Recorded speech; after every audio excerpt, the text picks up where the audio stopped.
अस्सलाम वालेकुम नाजरीन। मैं हूं रियाज हुसैन और आप देख रहे हैं टुडे न्यूज़। आज state life cooperative housing society Lahore में एजीएम का इनेकाद हुआ, जिसमें एजेंडे के तमाम निकात को कसरत राय से मंजूर कर लिया गया। इस मौका पर चंद मेंबरान की तरफ से मुखालफत भी सामने आई और शोर शराबा करके पुरअमन माहौल को खराब करने की कोशिश की गई।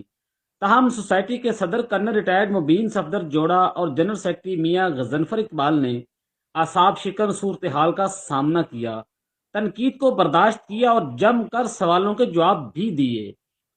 एजेंडा सोसाइटी सदर ने पेश किया और मेंबरान से हाथ खड़े करवाकर एक एक पॉइंट की मंजूरी ली। एजीएम में जनरल सेक्रेटरी मियां गजनफर इकबाल ने कदरे जारहाना अंदाज अपनाए रखा। उन्होंने सैकड़ों मेंबरान से मुखातिब करते हुए कहा कि हम एक एक बात का जवाब देंगे, भागने वाले नहीं, शाम तक इधर बैठेंगे। इस मौका पर फेज टू के मेंबरान का मुतालबा था कि हमें रिफंड नहीं, प्लाट चाहिए। सोसाइटी इंतजामिया ने ऐलान किया कि रवा माह के अवाखिर में फेज टू के मेंबरान की एसजीएम बुलाएंगे, जिसमें वो अपना फैसला खुद करेंगे।